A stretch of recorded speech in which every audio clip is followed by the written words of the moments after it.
contenido de este podcast contiene información explícita que podría dañar la sensibilidad de quien escucha. Se recomienda discreción.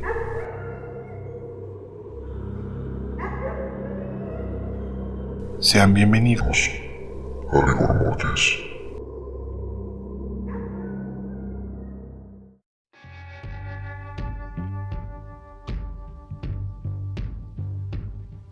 Bienvenidas y bienvenidos a otro martes de rigor. Oigan, quiero felicitar por este medio Andy Robles, yo sé que estás escuchando este episodio. Muchas felicidades por tu cumpleaños. Si pueden ir a felicitarla mejor, en los comentarios del episodio de Aileen Wuornos escriban sus felicitaciones hacia con ella. No voy a decir cuántos años cumple, a una mujer no se le pregunta la edad. A un hombre no se le pregunta el salario y a un cura no se le pregunta cuántos monaguillos lleva. Entonces, feliz cumpleaños. Espero que estés conmigo muchos años más. Muchas felicidades por tu cumpleaños. Bueno, antes que nada quiero también comentarles. Yo sé que no todos me escuchan por medio de YouTube. La mayoría, de hecho, me escuchan por la plataforma de iBooks, que es donde la plataforma que me da el hosting para el podcast. Ya somos casi 1000 personas. 1000 suscriptores en iBooks, ya casi. Quería pedirles algo. Aunque no me escuchen en YouTube, por favor, vayan y suscríbanse al canal de YouTube. Eso me ayudaría muchísimo también para poder crecer y para empezar a monetizar de aquel lado también. Va a ser una monetización como orgánica, como cualquier canal de YouTube, pero sí necesito de su ayuda. El mínimo para poder monetizar es de 1000 suscriptores y tengo unos muy honestos y humildes 130 y tantos, casi 140. Muchas gracias a los que están suscritos en YouTube. Si no estás suscrito todavía, por favor, ayúdame a suscribirte. No te cuesta nada, es únicamente 30 a 40 segundos, menos de un minuto te suscribes. Eso me va a ayudar muchísimo para poder monetizar de aquel lado. Muchas gracias. También sígueme en las redes sociales, Instagram, Facebook. Todos los links están en la descripción, los 2 links para las redes sociales. Y por favor, comenta qué te pareció el episodio, qué más aportarías, qué otro tema quieres que toque. Todo eso me ayuda muchísimo para yo sentirme más motivado a entregarles pues trabajos igual de buenos o más buenos. Por favor, ve y sigue el programa en redes sociales también. No te cuesta nada, un solo clic y es todo. Bueno, pasamos de los anuncios semanales al episodio.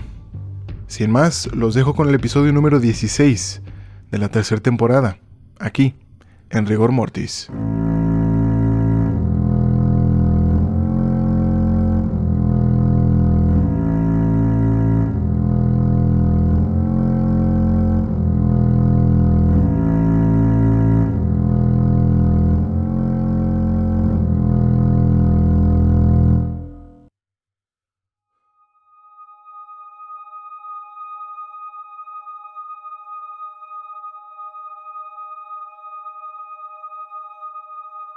A lo largo de nuestra vida, de repente nos topamos con historias que podrían ser tan aterradoras, tan macabras, que fácilmente podrían caer en lo absurdo y en ser un engaño. Si no fuera porque existen pruebas que avalan la siguiente historia, sería digna de película de terror de los 80s. Por los años 50, hubo una persona que aterrorizó al pueblo de Plainfield en Estados Unidos. Una desquiciada persona que, sin quererlo, inspiraría a escritores y cineastas por igual. Para el episodio de este martes de rigor, llega El carnicero de Plainfield.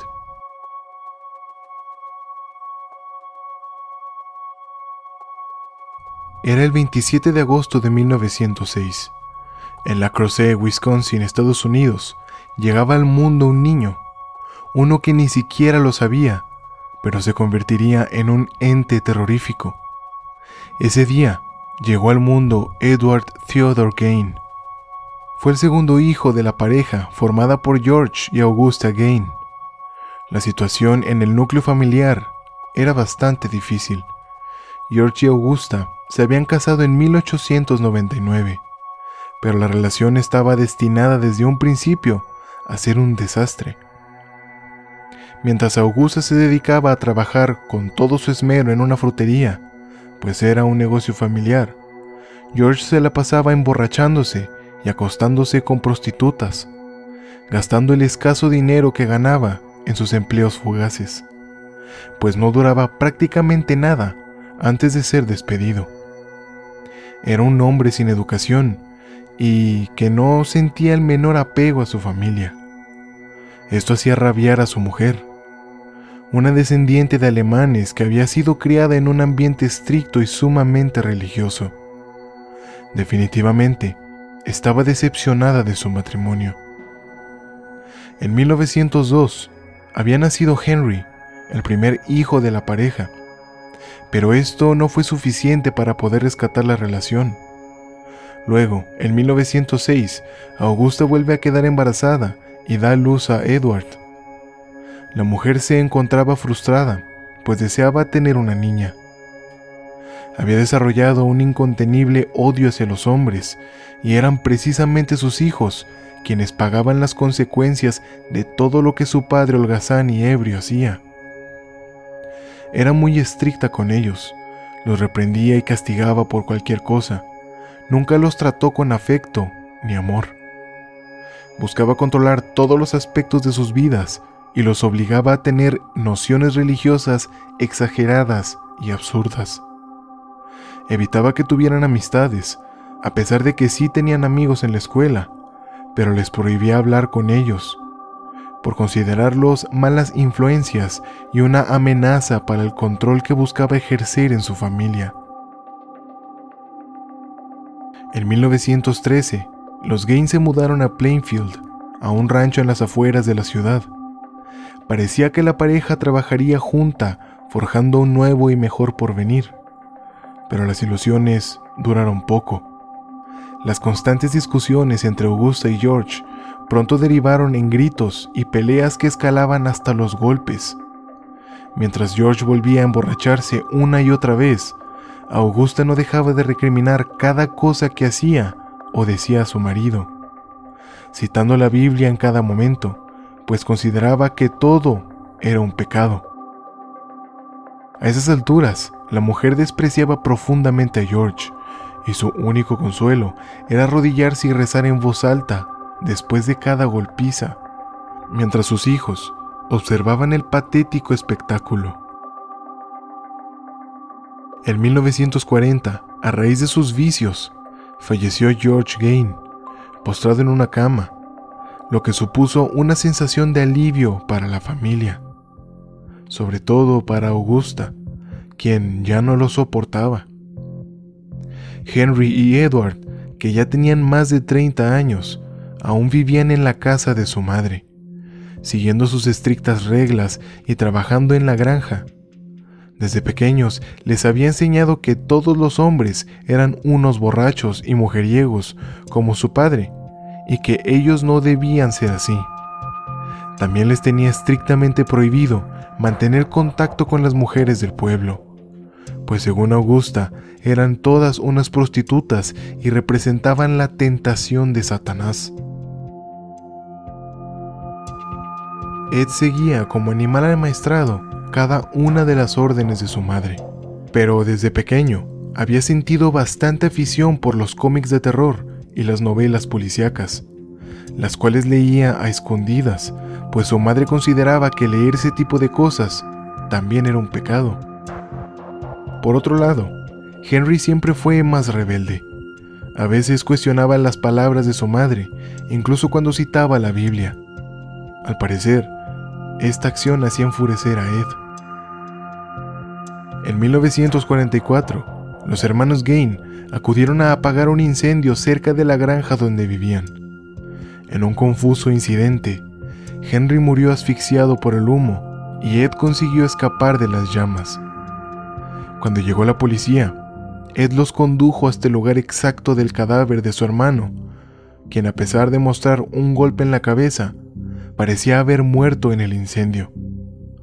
La policía no investigó el asunto y la muerte de Henry pasó como un accidente. Pero pocos días antes, Henry le había dicho a Ed que la influencia de su madre les estaba haciendo un perjuicio enorme.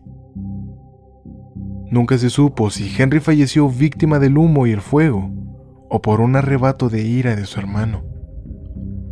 La sobreprotectora Augusta seguía reprendiendo a Ed como si se tratara de un niño pequeño. A su vez, él seguía obedeciendo con mucha devoción. Sin embargo, la salud de la mujer se había deteriorado tras sufrir un ataque al corazón y falleció en 1945 bajo los cuidados de Ed. Ed quedó destrozado y completamente solo. Durante toda su vida había obedecido ciegamente a su madre. No hacía nada que ella no le ordenara. Augusta era su mundo entero y ahora se había ido para siempre. Ed tenía 39 años ya y jamás se había relacionado normalmente con nadie, ni mucho menos había mantenido relaciones sexuales. Sus vecinos lo veían como un sujeto muy tímido y callado, que solo se entusiasmaba si hablaban acerca de los crudos detalles de la Segunda Guerra Mundial y los métodos de tortura que utilizaban los nazis. Tiempo después, Ed recibió una paga del gobierno a cambio de parte de las tierras que había heredado de su familia, las cuales ya no trabajaba y se habían vuelto improductivas. Con ese dinero y otro poco que conseguía por medio de mandados y trabajos para algunos de sus vecinos, conseguía ganarse la vida. Todos lo consideraban un sujeto extraño, pero jamás lo vieron como un peligro. Era de estatura baja, rubio y tenía una mirada algo perdida. Podía ser un poco torpe, pero la mayoría del tiempo era bastante servicial, respetuoso y sencillo. Pero lo cierto era que el mundo de Gain se había transformado en una espantosa y retorcida realidad que solo él conocía.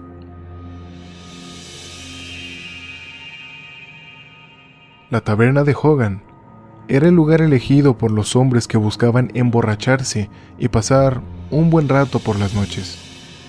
Uno de sus clientes habituales y más silenciosos era el tímido Gain. En aquel lugar trabajaba Mary Hogan, una mujer que causaba gran impacto en los religiosos y sencillos pueblerinos de Plainfield. Hogan era una mujer de edad mediana que se había divorciado 2 veces. Las malas lenguas decían que había estado estrechamente relacionada con la mafia y causaba mucha curiosidad, además de ser objeto de los chismes de las otras mujeres del pueblo. Ninguna quería ver a sus maridos entrar a aquel lugar, pero poco podían hacer. El 8 de diciembre de 1954, un lugareño se acercó al afamado bar de Plainfield cuando aún era temprano, pero no encontró a nadie. Al entrar, descubrió un charco de sangre en el piso y un cartucho de escopeta calibre 32. Llamó inmediatamente a la policía, quienes encontraron rastros de sangre que se dirigían hacia afuera del establecimiento, en donde parecía haber sido arrastrado un cuerpo. Cuando se declaró formalmente la desaparición de Mary Hogan y se especuló sobre su posible asesinato, se produjo un enorme miedo en la comunidad.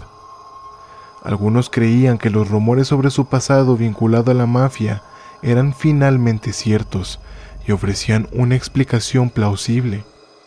Podía tratarse de una venganza o ajuste de cuentas, pero resultaba extraño que se llevaran el cuerpo. Por su parte, la policía no pudo llegar a ninguna conclusión satisfactoria. Pasaron los meses y el caso se cerró sin ningún sospechoso. Después de la misteriosa desaparición de Mary Hogan, la cual se había convertido en el principal tema de todo el pueblo, el dueño de un aserradero de Plainfield, llamado Elmo Ueck, recordó que uno de sus vecinos parecía estar enamorado de la misteriosa mujer. Ed Gein solía visitar la taberna de Hogan y beber algunos tragos cerca de un grupo de lugareños que lo conocían muy bien.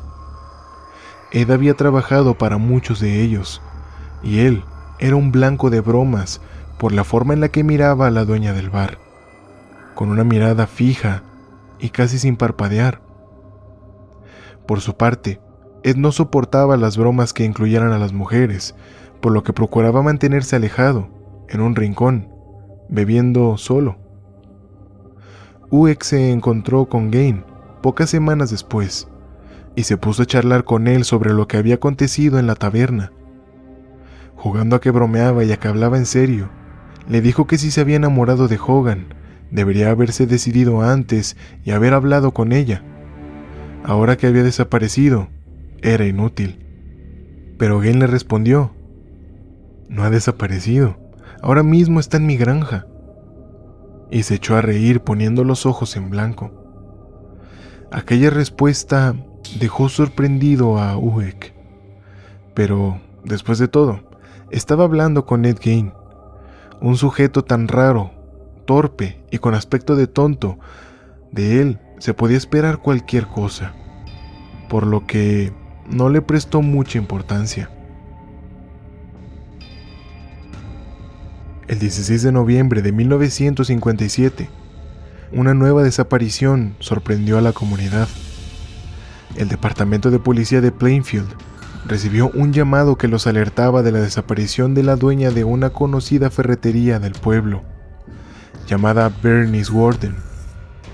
En el lugar había un enorme charco de sangre que se escurría hasta las afueras de la tienda, en donde se podían ver claramente las huellas de una camioneta, al igual que en el caso de Mary Hogan, pero esta vez había varias pistas. El llamado de auxilio había sido realizado por el hijo de Bernice, Frank Warden, quien además era ayudante del sheriff del pueblo, Art Ashley. Frank llegó a la ferretería por la tarde, pero el local se encontraba cerrado y con las luces encendidas, lo que había despertado sus sospechas. A esa hora, su madre recién comenzaba a cerrar el establecimiento y solía esperarlo para irse juntos a casa. Frank tuvo que ir hasta su casa y tomar una copia de las llaves del negocio para poder abrir. Cuando logró ingresar, descubrió una enorme mancha de sangre en el piso, pero no habían rastros de su madre. Cuando la policía y el sheriff llegaron a la ferretería, Frank se encontraba muy alterado, pero dijo de inmediato el nombre de su principal sospechoso: Ed Gein.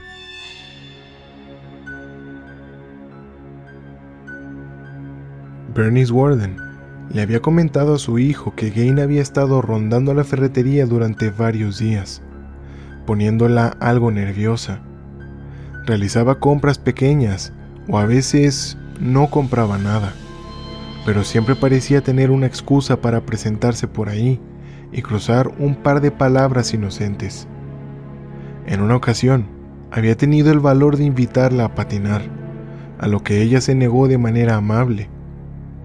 Después de aquel suceso, Bernice notó que Ed se estacionaba al otro lado de la calle y lo observaba desde su vehículo durante horas. A pesar de aquel comportamiento extraño, ninguno de los dos lo tomó muy en serio.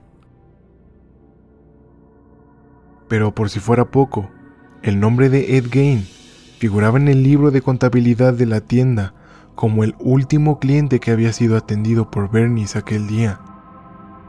Los policías no perdieron el tiempo y se dirigieron a la casa de Gein. Lo que encontraron en esa casa superaba la imaginación que cualquier persona pudiera tener por esos años. Los policías pronto se arrepentirían de querer saber del paradero de esa mujer. Al llegar a la granja, Ed Gein los recibió de una forma muy amable, hasta que comenzaron a hacerle preguntas sobre la desaparición de Bernice Warden. Gein exclamó que lo querían inculpar de su asesinato. El policía que le interrogaba quedó sorprendido, pues en ningún momento habían insinuado que Bernice estuviera muerta. De hecho, nadie lo sabía. «Me lo han contado ahí adentro», exclamó Gain, indicando su propia casa. En vista de que todo resultaba muy sospechoso, 2 policías decidieron registrar la propiedad. Estaba muy oscuro y uno de los agentes declaró que sintió algo que le rozaba el hombro mientras inspeccionaba en el granero.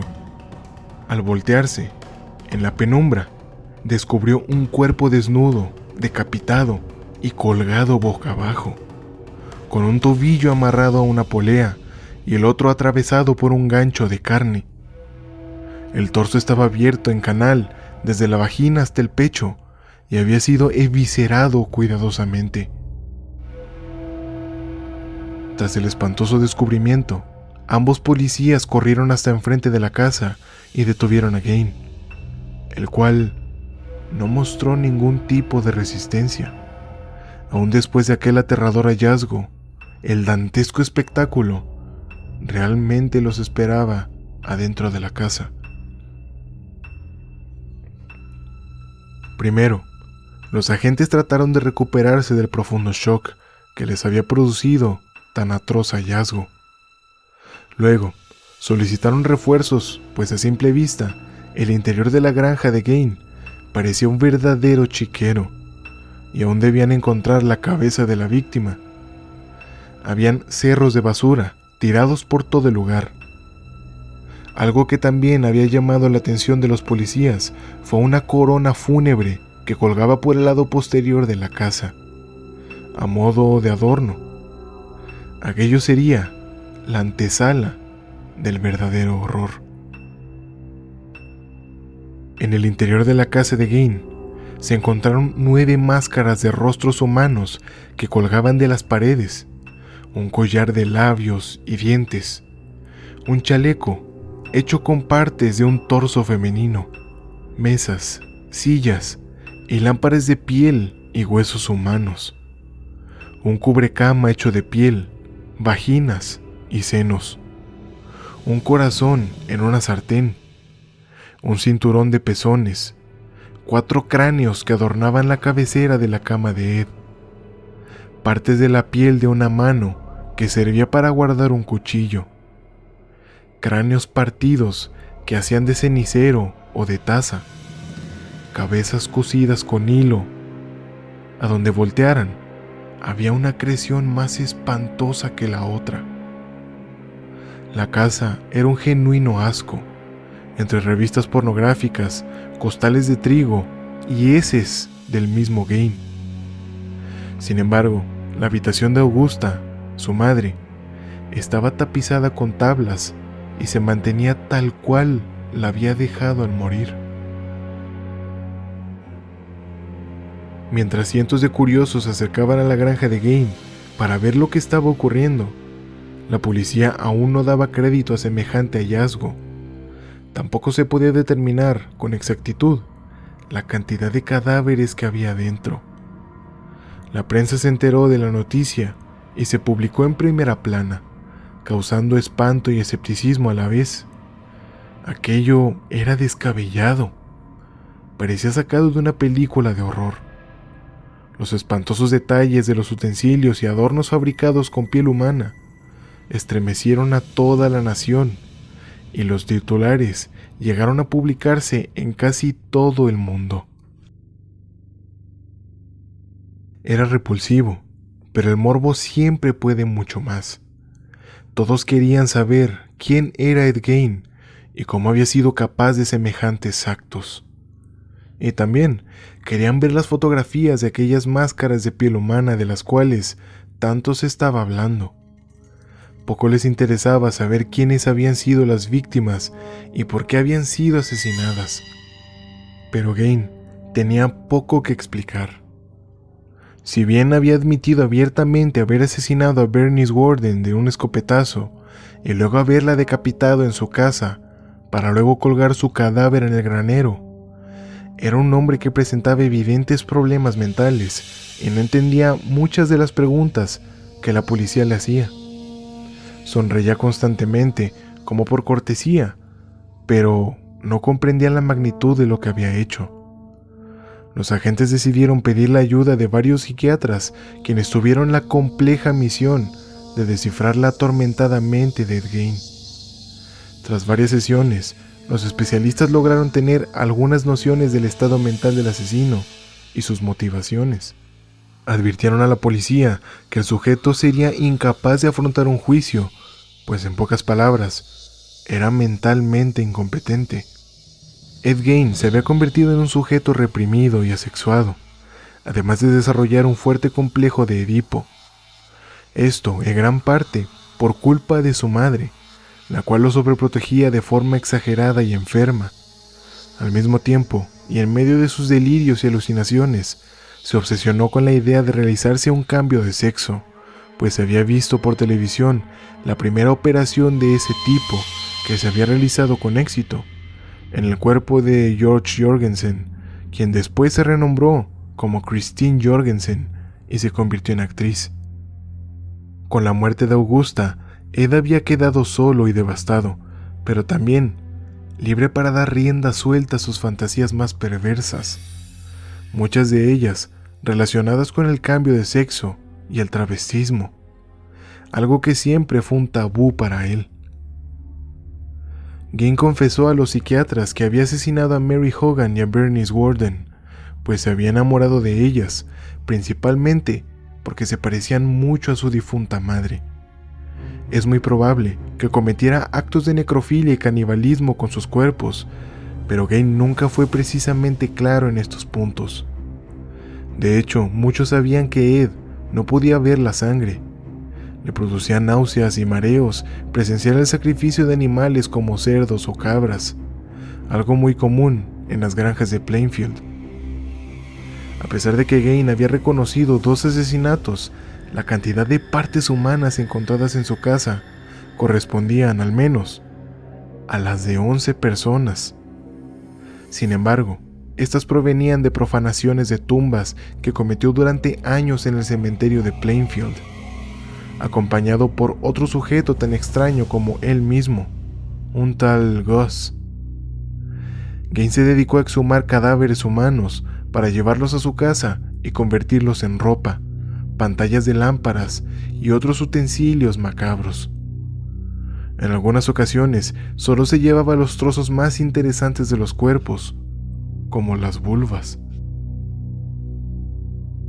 Gein comenzó a fabricar máscaras y otras cosas con las pieles de las mujeres que desenterraba o asesinaba, para luego ponérselas y mirarse al espejo, en completo éxtasis. Aquello representaba su fantasía, la materialización de su transformación en una verdadera mujer. Pero también era una válvula de escape para su morbo y la fascinación por los cadáveres, a quienes veía como proyectos o experimentos. Insistió en que no cometió actos de canibalismo ni necrofilia, ya que los cuerpos olían muy mal, pero varias partes humanas fueron halladas en sartenes y calderos, lo que supone que quizás se sentía algo avergonzado de sus actos y dijo que no ante tantas preguntas. Gein pensaba que el hecho de desenterrar y desmembrar cuerpos de humanos ya muertos no tenía nada de malo. Es más, siempre estaba atento a los obituarios de los periódicos para saber qué persona iba a exhumar por la noche. Buscaba cuerpos relativamente frescos, aunque algunas veces temía ser descubierto y dejaba las tumbas a medio cavar antes de irse. Algunos de los especialistas que se entrevistaron con Gein aseguraron que se trataba de un hombre con un marcado retraso emocional y que, además, sufría de un caso de personalidad múltiple. Por un lado, era un temeroso niño de 8 años que extrañaba a su madre, y por el otro, era su propia madre. A pesar de que no lo demostrara, e incluso lo era por encima de la media. Pero sus múltiples problemas emocionales, su timidez y una crónica incapacidad para comunicarse de forma correcta hacían que pareciera un tonto. Durante un tiempo, se habló de otras 4 misteriosas desapariciones que consternaron a Plainfield mientras el asesino estuvo suelto. Sin embargo, no existía ninguna prueba de que Gain fuera el responsable, pero su palabra no era confiable debido principalmente a su estado mental. Además que tampoco se llegó a una conclusión satisfactoria sobre su culpabilidad en el caso de su hermano Henry. Una gran controversia ocurrió cuando Gain pidió su libertad condicional en 1974, luego de casi 2 décadas en el manicomio. Al parecer, su salud mental había mejorado notablemente. Ed Gein compareció en el juzgado en donde fue asediado por la prensa, pero él parecía sereno y tranquilo. Aseguraba que deseaba salir en libertad para recorrer el mundo. Obviamente, cientos de manifestantes se oponían a que aquella idea fuera siquiera tomada en cuenta. Plainfield ya se había convertido en una verdadera pesadilla desde que Gein se había vuelto famoso, y no querían que la ciudad siguiera teniendo aquella mala fama. A pesar de que los resultados psiquiátricos mostraban una mejoría, nadie quería arriesgarse a dejar en libertad a Ed Gein. Se recomendó mantenerlo encerrado en la institución mental, pues nadie podría asegurar que no sufriría una recaída. Finalmente, Gein falleció por una insuficiencia respiratoria el 26 de julio de 1984 a sus 78 años, y fue enterrado al lado de su madre en el mismo cementerio donde exhumó varios cadáveres décadas antes. Su historia y su fama han inspirado diversas películas y hasta un personaje que ayudó a evolucionar el cine de terror: Leatherface, el villano de las películas de Masacre en Texas. Fue creado gracias a los aborrecibles crímenes de Ed Gein.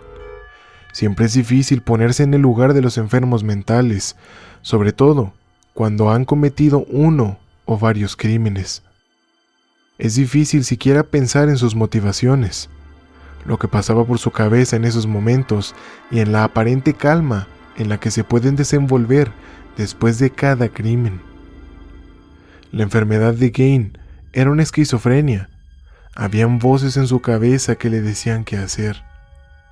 Después de todo, ¿qué otra cosa podía hacer? Es decir, si nos ponemos en los zapatos de los policías, sin saber nada de un demente que hacía muebles, accesorios y máscaras de piel humana, ¿quién hubiera imaginado hacer eso? Conociendo la historia de este asesino, Leatherface parece un niño jugando en comparación, pues el relato del asesino original es mucho más escabroso, más siniestro y espantoso que cualquier personaje de película de terror.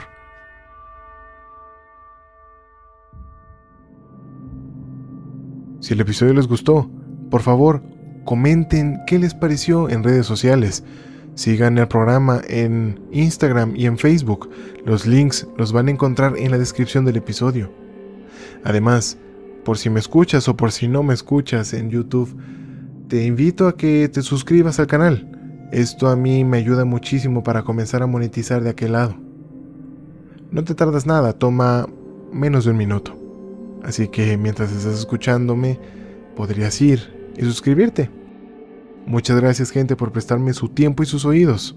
Yo fui Eduardo Miranda, esto fue Rigor Mortis, y ustedes son asombrosos. Hasta la semana que viene.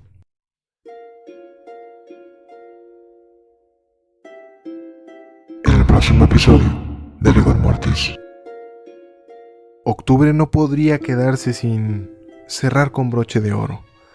Para el próximo episodio viene un asesino bastante famoso, uno que ayudó a la creación de un personaje igual de famoso. Si quieren saber de quién se trata, no pueden perderse el próximo episodio. Estreno el próximo martes.